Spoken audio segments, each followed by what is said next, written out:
স্বৈরাচারের মাথা পালালেও রয়ে গেছে দোসররা, থামেনি ষড়যন্ত্র বলেছেন তারেক রহমান। নেতা কর্মীদেরকে জনসম্পৃক্ততায় দল শক্তিশালী করার তাগিদ। দ্রুততম সময়ে সম্ভাবনার নতুন বাংলাদেশ গড়ার আশা ডক্টর ইউনূসের। জুলাই অভ্যুত্থানের চেতনায় অটুট থাকার আহ্বান। সরকারের থেকে দল গঠন মানবে না জনগণ, আবারও বলেছেন মির্জা ফখরুল। অনৈক্য বাড়লে ফিরবে স্বৈরাচার, সতর্কতা বিশিষ্টজনদের।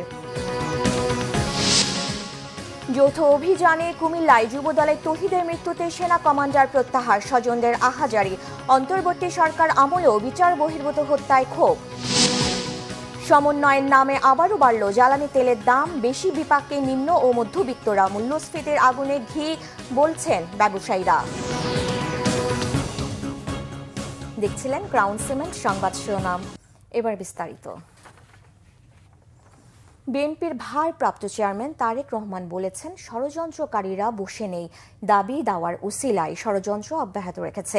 যে কোনো মূল্যে জনগণের পাশে থাকার এবং জনগণকে পাশে রাখতে দলের নেতাকর্মীদের আহ্বান জানান তিনি। বলেন, ঐক্যবদ্ধভাবে দেশের মানুষকে নিয়ে দেশকে আবার পুনর্গঠন করবে বিএনপি। আহমেদ সরওয়ারের রিপোর্ট।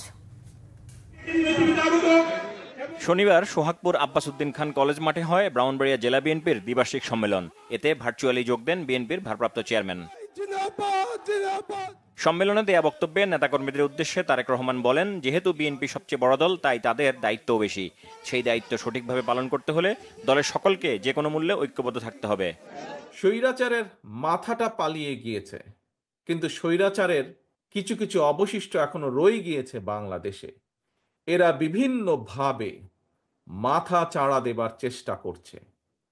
এরা বিভিন্নভাবে চেষ্টা করছে নিজেদের অবস্থানকে কোনোভাবে গুছিয়ে নিয়ে আবার দেশটি তাদের দখলে নিতে।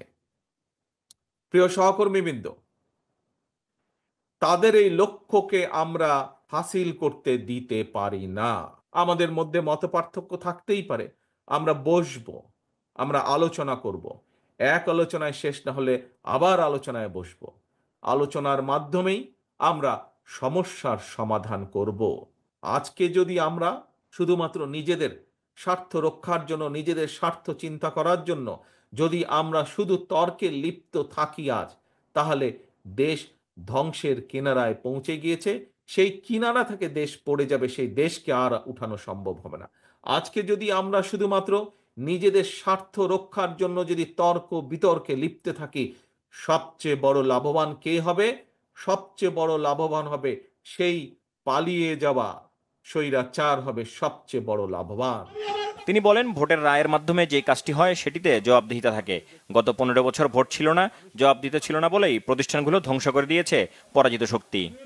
সমগ্র দেশকে পুনর্গঠন করার জন্য কি কি করতে চায় বিএনপি, সমগ্র দেশের মানুষকে বিভিন্ন সমস্যা থেকে পর্যায়ক্রমিকভাবে বের করে আনার জন্য বাংলাদেশ জাতীয়তাবাদী দল, আপনাদের দল কি করতে চায় দেশের জন্য, সেই কথাগুলো বলা আছে। হ্যাঁ, বিভিন্ন মতামত থাকতেই পারে বিভিন্ন বিষয়ে, সেটি রাজনীতির বিষয় হোক, আগামী দিনে সংসদ কিভাবে পরিচালিত হবে সেই বিষয় হোক, আগামী দিনে সংসদের মেয়াদ কত হবে সেই বিষয়ই হোক, যে বিষয় হোক না কেন, কোন সরকারের মেয়াদ কত হবে, সংসদের মেয়াদ কত হবে, কত একজন মানুষ কতবার প্রধানমন্ত্রী হতে পারবে, এরকম বিভিন্ন বিষয় থাকতেই পারে। কিন্তু সেই বিষয়গুলো আমরা আলোচনার মাধ্যমে সমাধান করতে সক্ষম। সেই বিষয়গুলো নিয়ে যদি মাত্রা অতিরিক্ত আলোচনা করি আমরা, তাহলে রাষ্ট্র পুনর্গঠন থেকে আমরা পিছিয়ে যাব। এবং রাষ্ট্র পুনর্গঠন থেকে যদি আমরা পিছিয়ে যাই, তাহলে এই দেশ এবং দেশের মানুষ ক্ষতিগ্রস্ত হবে। ষড়যন্ত্রকারীরা কিন্তু বসে নেই। বিভিন্ন দাবি দাওয়ার উসিলায় বিভিন্নভাবে বিভিন্ন রকম ষড়যন্ত্রের মাধ্যমে তারা তাদের ষড়যন্ত্র অব্যাহত রেখেছে। এখন কাজ একটি, লক্ষ্য একটি, কথা একটি, দেশ পুনর্গঠন করতে হবে, দেশকে গড়ে তুলতে হবে, দেশকে সামনে এগিয়ে নিয়ে যেতে হবে। তার জন্য আমাদেরকে ঐক্যবদ্ধ থাকতে হবে। যে কোনো মূল্যে আমাদেরকে জনগণের পাশে থাকতে হবে, জনগণকে সাথে রাখতে হবে।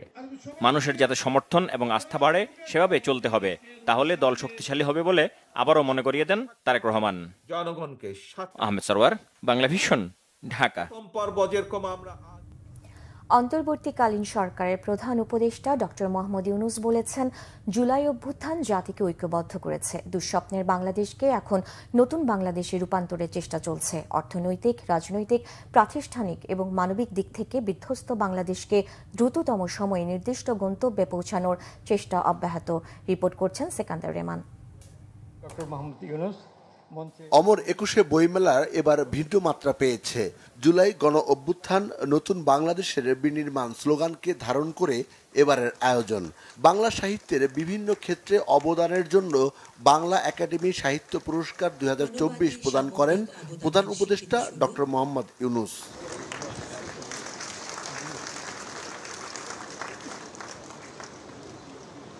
একুশে বইমেলা ২০২৫-এর শুভ উদ্বোধন ঘোষণা করছি।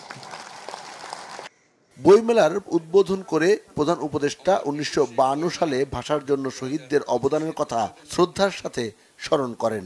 জুলাই অভ্যুত্থান জাতিকে ঐতিহাসিকভাবে ঐক্যবদ্ধ করেছে বলে জানান তিনি।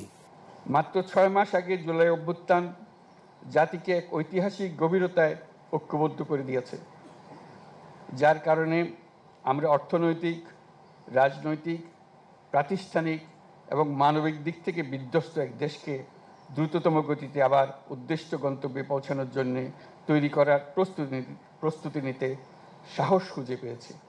জুলাই অভ্যুত্থানের পর রাস্তার দেয়াল এখন ঐতিহাসিক দলিলে পরিণত হয়েছে বলে জানান প্রধান উপদেষ্টা। তিনি বলেন, অসম্ভবকে সম্ভব করে দিয়েছে দেশের ছাত্র জনতা। দুঃস্বপ্নের বাংলাদেশকে ছাত্র জনতা নতুন বাংলাদেশে রূপান্তরিত করার জন্য ঝাঁপিয়ে পড়েছিল। তারা অসম্ভবকে সম্ভব করে দেখিয়েছে।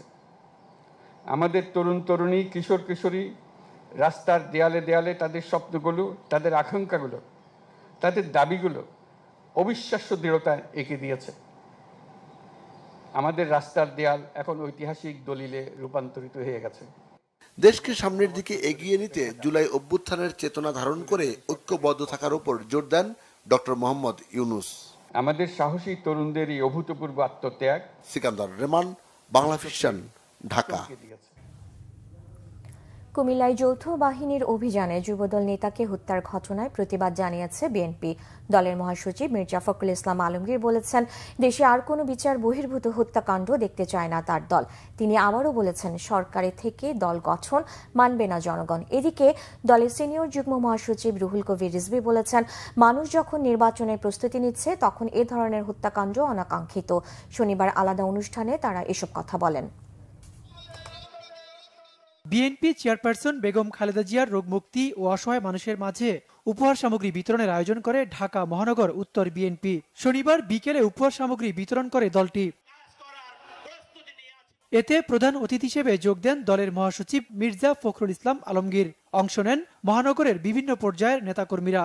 আগামীতে জাতীয় নির্বাচন, ছাত্রদের ব্যানারে নতুন দল গঠন ও কুমিল্লায় যুবদল নেতাকে হত্যার ঘটনা সহ বেশ কিছু ইস্যুতে কথা বলেন বিএনপি মহাসচিব। গুরুত্বপূর্ণ বিষয়ে সংস্কার শেষে দ্রুত সময়ের মধ্যে নির্বাচন দেওয়ার দাবি জানিয়ে তিনি অন্তর্বর্তী সরকারকে সম্পূর্ণ নিরপেক্ষ থেকে জাতীয় নির্বাচন দেওয়ার আহ্বান জানান। এ সময় নতুন দল গঠন নিয়েও বক্তব্য দেন মির্জা ফখরুল। সরকারকে সেজন্য অনুরোধ করেছি, যত দ্রুত সম্ভব আপনারা এই ন্যূনতম সংস্কার যেটা প্রয়োজন, অর্থাৎ মানুষ যেন সঠিকভাবে ভোট দিতে পারে, বিচারটা যেন মানুষ সঠিক পায়, প্রশাসন যেন কোনো পক্ষপাতিত্ব না করে, এই বিষয়গুলো দেখে আপনারা একটা ভোটের আয়োজন করেন। ছাত্ররা রাজনীতি করবে, আসবে, তারা নতুন দল গঠন করবে, আমরা তাদেরকে স্বাগত জানাবো। তারা তাদের নতুন চিন্তা ভাবনা দিয়ে মানুষের মনের মধ্যে যাওয়ার চেষ্টা করবে, কিন্তু সরকারের থেকে যদি দল গঠন করেন এই দেশের মানুষ সেটাকে মেনে নেবে না। কুমিল্লায় যুবদল নেতাকে হত্যার ঘটনায় নিন্দা জানিয়ে তিনি বলেন, বিএনপি কোনো ধরনের বিচার বহির্ভূত হত্যাকাণ্ড দেখতে চায় না, অবিলম্বে তা বন্ধের দাবি জানান। আমরা পরিষ্কার করে বলতে চাই, এই ধরনের ঘটনা যেন পুনরাবৃত্তি না হয়। যারা এই ঘটনা ঘটিয়েছে তাদেরকে অবশ্যই বিচারের আওতায় নিয়ে আসতে হবে। এদিকে শনিবার দুপুরে রাজধানীর পল্টনে একই ইস্যুতে কথা বলেন দলটির সিনিয়র যুগ্ম মহাসচিব রুহুল কবির রিজভী। বলেন, মানুষ যখন নির্বাচনের প্রস্তুতি নিচ্ছে তখন এ ধরনের হত্যাকাণ্ড অনাকাঙ্ক্ষিত। কুমিল্লার যুবদলের একটা ছেলেকে ধরে নিয়ে গিয়ে তাকে যখন ফেরত দিচ্ছে আইন শৃঙ্খলা বাহিনী, তখন তাকে মৃত ফেরত দিচ্ছে। তো ডক্টর ইউনূস সাহেবের আমলে এই ঘটনা ঘটবে কেন? তার সময় যদি শেখ হাসিনার সরকারের বিভিন্ন দুষ্কর্ম এবং অত্যাচারের পুনরাবৃত্তি হয়, তাহলে তো হোঁচট খাবে জনগণ। যদি ওই ছেলেটি অপরাধী হয়, তাকে গ্রেপ্তার করে আইনের আওতায় নিয়ে যেতে পারে, কিন্তু গ্রেপ্তার করে ভয়াবহ টর্চার করে মেরে ফেলে বাপ্পার কাছে ফেরত দেওয়া, এইটা এই আমলে হবে কেন? ওবায়দুল্লাহ মামুন, বাংলা ভিশন, ঢাকা। দেশের গণতন্ত্র ও সার্বভৌমত্ব রক্ষায় গণমাধ্যমের ভূমিকা গুরুত্বপূর্ণ বলে মন্তব্য করেছেন বিশিষ্টজন ও রাজনীতিবিদরা। দৈনিক যুগান্তর পত্রিকাটির রজত জয়ন্তীর অনুষ্ঠানে অংশ নিয়ে এই মন্তব্য করেন তারা। এ সময় জাতীয় বিভিন্ন কার্যক্রমে যুগান্তরের অবদানের কথা বলেন তারা। প্রতিষ্ঠানটির সাথে যুক্ত সবাইকে শুভেচ্ছা জানান অতিথিরা। বক্তব্যে বিশিষ্টজনরা বলেন, দেশ গঠনে গণমাধ্যমের ভূমিকা গুরুত্বপূর্ণ, কারণ গণমাধ্যম সঠিক ভূমিকা পালনে ব্যর্থ হলে রাজনীতি ও সমাজ জীবনে নানা সংকট তৈরি হয়। যুগান্তর পরিবর্তিত নতুন বাংলাদেশ গঠনে ভূমিকা রাখবে বলেও প্রত্যাশা করেন বিশিষ্টজনরা। অনুষ্ঠানে বিএনপির মহাসচিব মির্জা ফখরুল ইসলাম আলমগীর বলেন, নানা চাপের মধ্য থেকে ফ্যাসিস্ট শেখ হাসিনার সময়ে গণমাধ্যম দায়িত্ব পালনের চেষ্টা করেছে, এখন তেমন কোনো চাপ নেই উল্লেখ করে তিনি বলেন, আগামীর বাংলাদেশে গণতান্ত্রিক ধারাবাহিকতা প্রতিষ্ঠায় যুগান্তর ভূমিকা রাখবে বলে প্রত্যাশা করেন বিএনপির মহাসচিব। সবসময় গণতন্ত্রের জন্য সংগ্রাম করেছে, লড়াই করেছে। বাংলাদেশের মানুষ 1971 সালে স্বাধীনতা যুদ্ধ করেছে গণতন্ত্রের জন্য। বাংলাদেশের মানুষ 24-এ প্রাণ দিয়েছে এই স্বাধীনতার জন্য, গণতন্ত্রের জন্য এবং তার কথা বলার অধিকারের জন্য। আমি বিশ্বাস করি যে যুগান্তর তার সেই ভূমিকা অক্ষুণ্ণ রাখবে এবং বাংলাদেশে যে নতুন বাংলাদেশ নির্মিত হতে চলেছে, সেই নতুন বাংলাদেশে তার ভূমিকা অবশ্যই সে রাখতে সক্ষম হবে। স্বৈরাচারের ফিরে আসার পথ বন্ধ করতে মতপার্থক্য ভুলে রাজনৈতিক ঐক্য গড়ে তোলার আহ্বান জানিয়েছেন সংবিধান সংস্কার কমিশনের প্রধান ডক্টর আলী রিয়াজ। রাজধানীর ইস্কাটনে centre for democracy and good governance আয়োজিত গণ অভ্যুত্থান পরবর্তী বাংলাদেশের সুশাসন ও গণতন্ত্র সেমিনারে এসব বলেন তিনি। বলেন, গণ অভ্যুত্থানের চেতনা ধারণ করে জবাবদিহিমূলক গণতান্ত্রিক ব্যবস্থা গড়ে তুলতে এক হতে হবে সবাইকে। একই সাথে রাজনৈতিক দলগুলোর মধ্যে ঐক্যের তাগিদও দেন তিনি। এ সময় 72-এর সংবিধানের মাধ্যমে দেশে ব্যক্তিতান্ত্রিক ও স্বৈরতন্ত্রের পথ খুলে দেওয়া হয়েছে মন্তব্য করে সংবিধান সংস্কার কমিশনের প্রধান বলেন, স্বৈরাচার আসার পথ বন্ধ করার জন্য সংবিধানের কাঠামোগত সংস্কারের প্রয়োজন। সেমিনারে সুপ্রিম কোর্টের সাবেক বিচারপতি AFM আব্দুর রহমান বলেন, সংস্কার না হলে দেশে আবারও স্বৈরাচার আসবে, তাই রাষ্ট্র কাঠামো পুনর্গঠন অপরিহার্য। অনেক বিষয় আপনাদের মধ্যে ভিন্নমত থাকবে, থাকারই কথা, কিন্তু যে জায়গাগুলোতে ঐকমত্য প্রতিষ্ঠিত হয়েছে, শুধু ব্যক্তির অপসারণ নয়, কাঠামোগতভাবে বাংলাদেশের শাসন ব্যবস্থা পরিবর্তন, গণতন্ত্রায়নের যে সুযোগ রক্ত দিয়ে তৈরি হয়েছে, প্রাণ দিয়ে তৈরি হয়েছে, যে বিষয়ে রাজনৈতিক দলগুলোর মধ্যে ভিন্নমত নেই, আসুন আমরা সেই জায়গায় এক থাকি। ভিন্নমত অন্য জায়গায় আছে, সেগুলি নিয়ে কথা হবে, সকলে আলোচনা করবেন অব্যাহত, কারণ এটি তো গণতন্ত্র। আমি আমার কথা বলবো, আপনি আপনার কথা বলবেন, আমরা দ্বিমত পোষণ করব, কিন্তু সংকটকালে আমরা একত্রে দাঁড়িয়েছি পথে। জামায়াতে ইসলামের আমির ডাক্তার শফিকুর রহমান বলেছেন, যারা খুন গুম করেছে তাদের বিচার হতে হবে। এটা প্রতিশোধ নিতে নয়, মানব সমাজকে কলঙ্কমুক্ত করতে। দুপুরে সুনামগঞ্জ শহরের বালুর মাঠে জামায়াতের কর্মী সম্মেলনে তিনি এসব কথা বলেন। জামায়াতের আমির বলেন, বিগত 17 বছর জুলুম নির্যাতন সহ্য করার পরও ধৈর্য ধারণ করেছে দলের নেতাকর্মীরা। সারা দেশে কোথাও জামায়াত কর্মীরা বালুমহাল, হাট বাজার, ফুটপাত দখল, চাঁদাবাজি ও মামলা বাণিজ্যে ঝাঁপিয়ে পড়েনি, কারণ তারা জানে এগুলো হারাম। এসব অপকর্মের সঙ্গে জড়িত রাজনৈতিক কর্মীদের শহীদদের প্রতি শ্রদ্ধা জানাতে নিষেধ করেন ডাক্তার শফিকুর রহমান। গণহত্যা মানবতার বিচার হতে হবে এবং যাদেরকে গুম করা হয়েছিল এবং এখনো গুম করে রাখা হয়েছে, এর দুটি অপরাধের অবশ্যই বিচার হওয়া লাগবে। বাকিগুলোর বিচার আস্তে আস্তে হোক, আমাদের আপত্তি নেই, কিন্তু অগ্রাধিকার দিয়ে দুইটার বিচার করা লাগে।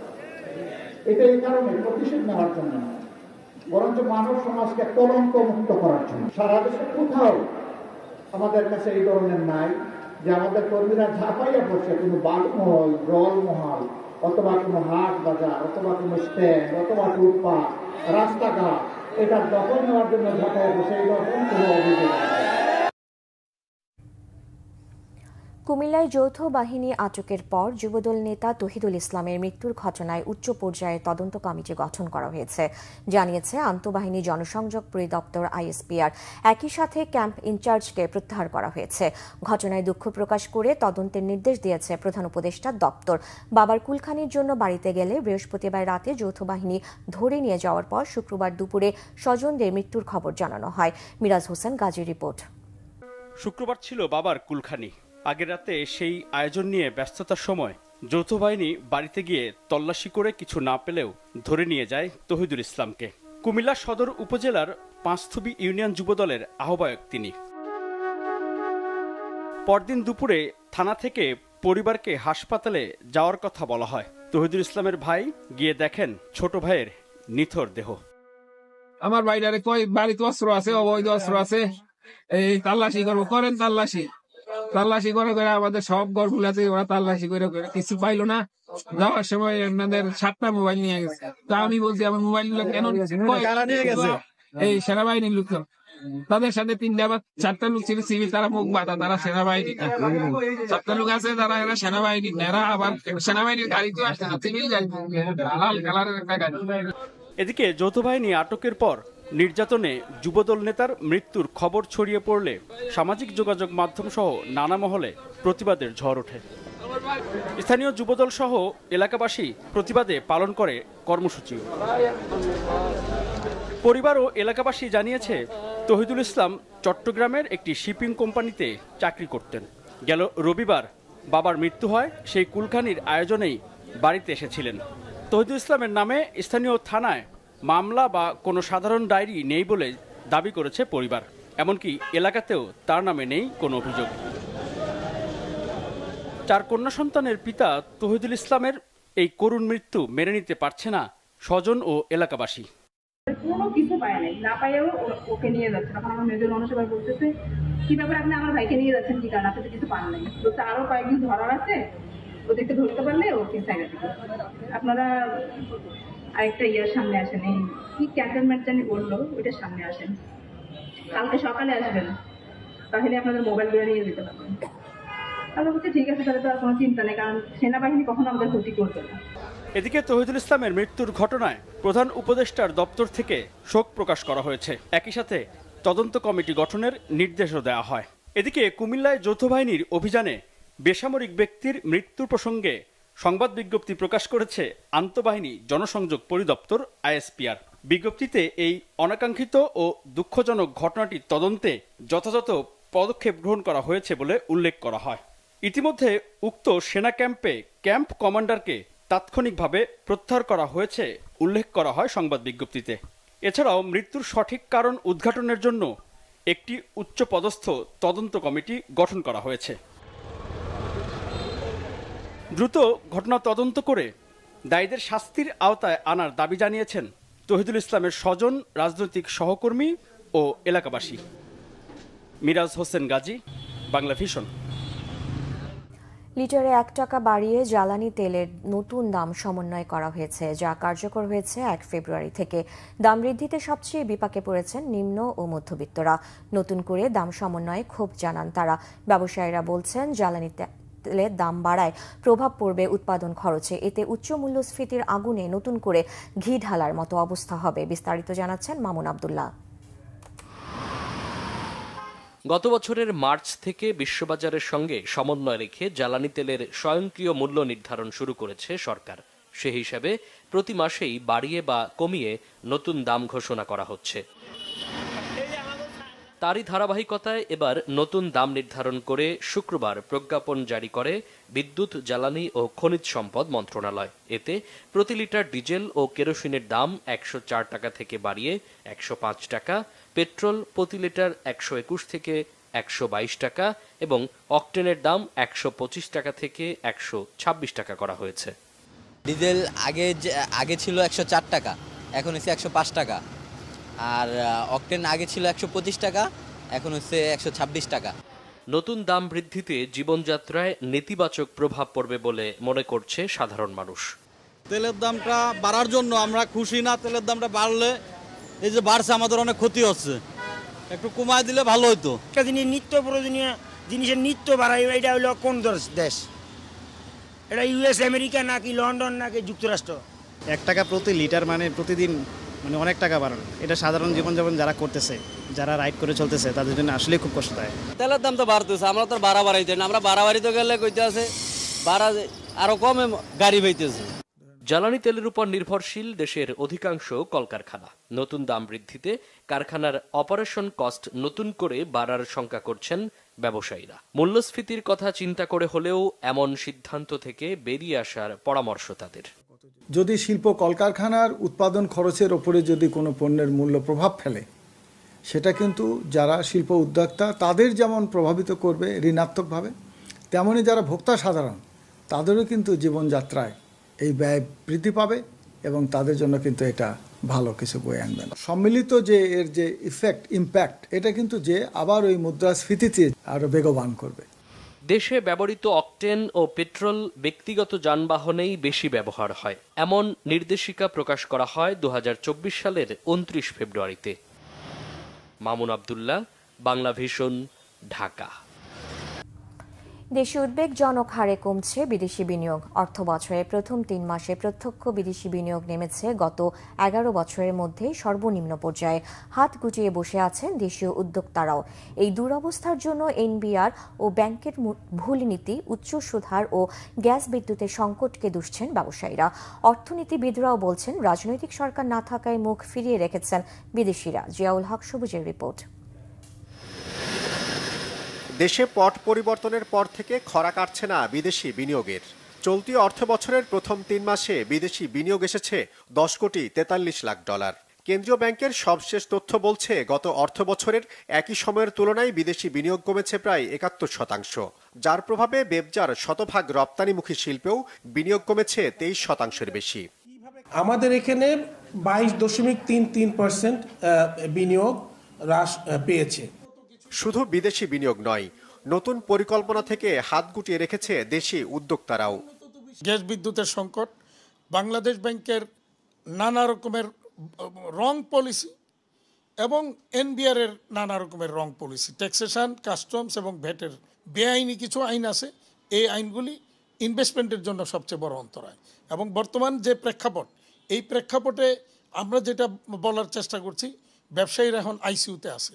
এখন ইনভেস্টমেন্ট মানে করার যে স্বপ্ন দেখারও সময় নাই। স্টেবল যখন কোনো গভর্নমেন্ট থাকে তখন বিদেশিরা যেভাবে আসতে চায়, আপনার নিজের কথায় আমি বাংলাদেশেও কিন্তু আমাদের যারা শুধু বিদেশি বিনিয়োগ না, দেশীয় যারা আমরা বিনিয়োগ করি, আমাদের বিনিয়োগও কিন্তু আমরা এখন ভেবে চিন্তা করতেছি যে এটা কি এখন করব কি করব না। এই যে একটা দুদুল্যমান অবস্থা, এটা কিন্তু আপনার হবেই। অর্থনীতি বিশ্লেষকরাও বলছেন রাজনৈতিক পট পরিবর্তন এবং ডলার সংকট সহ নানা কারণে নতুন বিনিয়োগে সাহস করছেন না বিদেশিরা। জ্বালানির সমস্যা, তৃতীয় অবশ্যই আপনি বলেছেন ব্যাংকিংয়ের জনিত সমস্যা, ব্যাংকের লিকুইডিটির অভাব, চতুর্থ হচ্ছে বিশেষ করে মানে ডলারের অভাব। তারা অবশ্যই রাজনৈতিক স্থিতিশীলতা এবং নীতি স্থিতিশীলতাকে দাম দেয়। যে এখন যেহেতু একটা মোটামুটি ট্রানজিশন গভর্নমেন্ট চালাচ্ছে, সো মেনি অফ দ্যাম, আমি যেহেতু অনেক দেশে কাজ করেছি, many of them are waiting for a political government, properly elected non controversial political government to take over. বিদেশিরা কিন্তু দেখে যে how are the present government dealing with those challenges. আন্তর্জাতিক বিনিয়োগ মহল দেখছে যে ছোট ছোট জিনিসগুলোর ক্ষেত্রে সরকার সিদ্ধান্ত নিতে পারছে না। বিনিয়োগকারীদের আস্থা ফেরাতে সিদ্ধান্ত গ্রহণে অন্তর্বর্তী সরকারকে শক্তিশালী ভূমিকা পালনের তাগিদ দেন এই অর্থনীতিবিদ। জিয়াউল হক সবুজ, বাংলা ভিশন, ঢাকা। ইজতেমার দ্বিতীয় দিনে মুসল্লিদের সংখ্যা আরও বেড়েছে টঙ্গী ময়দানে। বিদেশি অতিথিদের সংখ্যা ছাড়িয়েছে 1800। কাল আনুমানিক সকাল 9টায় হবে প্রথম পর্বের আখেরি মোনাজাত। পরিচালনা করবেন মাওলানা মোহাম্মদ জুবায়ের। আখেরি মোনাজাত সুশৃঙ্খল করতে শনিবার রাত 12টা থেকে কয়েকটি সড়কে যান চলাচল বন্ধ থাকবে। আরও জানাচ্ছেন মুবাশশির আহমদ। শনিবার সকাল থেকেই মুসল্লির আনাগোনা বাড়ে ইজতেমা ময়দানে। প্রথম ধাপের দ্বিতীয় দিনে দেশ বিদেশের মাওলানাদের বয়ান শুনতে ও আখেরি মোনাজাতকে কেন্দ্র করে লাখো মুসল্লির উপস্থিতি বেড়েই চলেছে তুরাগ তীরে। ফজরের নামাজের পর শুরু হয় বয়ান। দুনিয়ার মায়ায় আবদ্ধ না হয়ে আখিরাতমুখী চিন্তা ভাবনার ওপর আমল করার গুরুত্ব আরোপ করা হয়। আল্লাহর দিন সম্পর্কে আলোচনা হয়েছে, ইসলামকে কিভাবে আরও অর্থবহ করা যায়, আবার দাওয়াতি কাজকে কিভাবে এগিয়ে নেওয়া যায়। সবাই একটা উদ্দেশ্যে কিভাবে আল্লাহর রাসূল যেভাবে দিন আনছে এই দিনটা জানি তাম পৃথিবীতে ছড়ায় যায়। কালেবার যে দাওয়াত, এই দাওয়াতকে প্রত্যন্ত অঞ্চলে এবং দিনগুলো মানুষকে কিভাবে দিনের পথে নিয়ে আসবে এই বিষয় নিয়ে কথা বলা হয়েছে। মুসল্লিরা বলছেন কোনো ভোগান্তি ছাড়াই ইমান ও দিনের কাজ করতে পারছেন তারা। এরকম যদি প্রতি বছরই হয় 3 ধাপে, তাহলে আমার মনে হয় জনগণের কোনো অসুবিধা হবে না। ড্রোন পর্যন্ত সব, ক্যামেরা পর্যন্ত সব আমাদের যে নিরাপত্তার জন্য যে কাজটা করছে, অসংখ্য ধন্যবাদ। রবিবার আখেরি মোনাজাতের জন্য আব্দুল্লাহপুর থেকে ভোগড়া বাইপাস পর্যন্ত যান চলাচল বন্ধ থাকবে।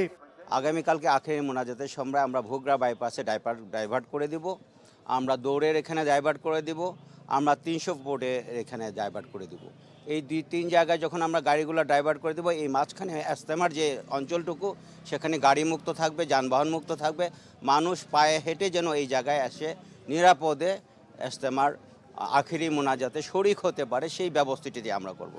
আখেরি মোনাজাত হবে আনুমানিক সকাল 9টায়। মোনাজাতে প্রায় 50 লাখ মুসল্লি অংশ নেবে বলে ধারণা করা হচ্ছে। বিশ্ব ইজতেমার আখেরি মোনাজাতে আপনারা আগামীকাল সকাল 9টায় শরীক হবেন এবং প্রথম পর্বে বিশ্ব ইজতেমা শুরাই নিজামের তত্ত্বাবধানে পরিচালিত বিশ্ব ইজতেমার আগামীকালকে সকাল 9টার আখেরি মোনাজাতে আপনারা সবাই শরীক হওয়ার জন্য দেশবাসী সবাইকে দাওয়াত দিচ্ছি।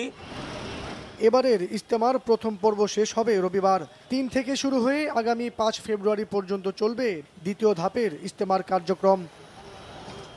মুবাশশির আহমেদ, বাংলা ভিশন, ঢাকা।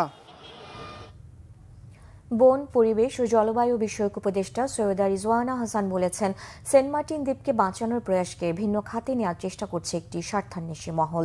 8000 মানুষের বসবাসের উপযোগী একটি দ্বীপকে প্রতিদিন 10,000 মানুষের চাপ নিতে গেলে সেই দ্বীপে জীববৈচিত্র্য টিকিয়ে রাখা সম্ভব নয় বলেও মনে করেন তিনি।